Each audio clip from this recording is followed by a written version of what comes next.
Barking Up the Wrong Tree, the surprising science behind why everything you know about success is mostly wrong.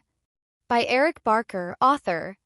Summary: Barking up the wrong tree turns standard success advice on its head by looking at both sides of many common arguments like confidence, extroversion, or being nice, concluding it's really other factors that decide if we win, and we control more of them than we think. Self-deprecating humor is a great way to start pretty much anything: a talk, a YouTube video, a relationship, a stand-up comedy routine, and in case of today's author, even a blog.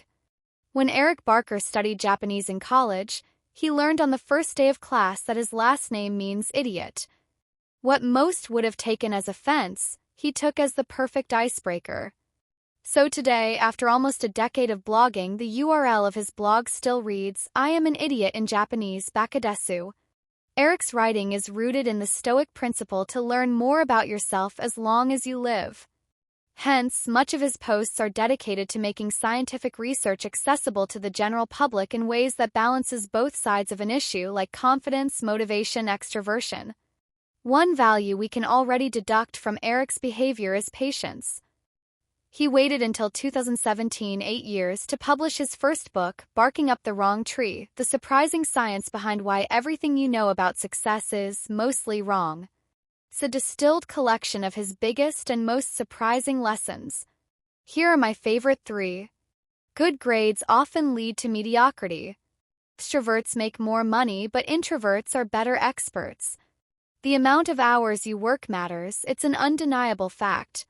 If you feel lost in a sea of confusing success advice, here's a more balanced perspective that helps you consider your own wants and needs. Lesson 1. How good your grades are only predicts one of your abilities, and it's not one that matters in the real world. Most people envy the guy or gal at high school graduation who gets to give the commencement speech. These people, usually top of their year, are called valedictorians, and most of their fellow students expect them to do well for themselves later on. In reality, that's rarely the case. Eric cites a study by Boston College, which tracked 81 valedictorians after their graduation in 1981. 15 years later, they worked hard and learned a lot, but not a single one changed the world in earth-shattering ways. Contrast that with the surprisingly large number of college dropouts on the Forbes 400 list, and an idea starts to emerge: maybe being good in school doesn't matter so much after all. Eric would certainly agree, as performing well on any kind of standardized test, whether it's in high school, college, a job interview, or elsewhere, only proves one thing: you're good at following rules. Our education system turns people into excellent sheep, not excellent thinkers. So, what do you need to succeed in the real world then? Barker says it's a mix of creativity, passion, obsession, vision, and commitment. Life is messy, so above all, you need a lot of perseverance to see your goals through. Lesson 2. Extroverts are likely to earn more, but it's easier for introverts to become experts in their fields. Besides grades, the introvert versus extrovert debate is a huge topic when it comes to personal success. Some argue that your network is your net worth, while others celebrate introverts' capacities for single-tasking. So which one is it? As always, the answer is not so black and white.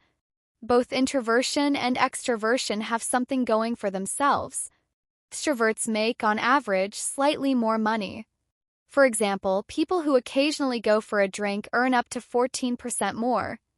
If you enjoy people's company, you'll naturally form more relationships, find friends more easily, and will end up with a better network.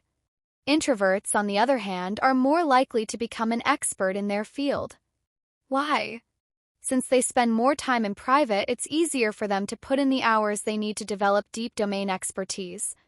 This holds true even for more extroverted activities such as sports. 89% of top athletes are introverts. Once again, what matters isn't what's better, but that you know who you are so you can act accordingly. Lesson 3. Working more works. There's no denying that. Like everyone, I have my ups and downs when it comes to work. For the past 18 months, I've worked a lot more than ever before. Naturally, I've gravitated towards telling people to work more, but not just because I see it working for myself. Work has been and always will be the one variable you fully control. How talented you are, how many lucky breaks you catch, what your circumstances are, your impact on these is very limited. Sure, you can move, change friends, and switch jobs, but beyond that, what's left? Putting in time. Even IQ has diminishing returns, as Eric explains. In a University of Lausanne study, researchers found people's capacity for good leadership didn't just level off, but actually declined as their IQ went beyond 120 points. However, the top 10% of workers in complex jobs create 8 times as much valuable output as the bottom 10% per another study.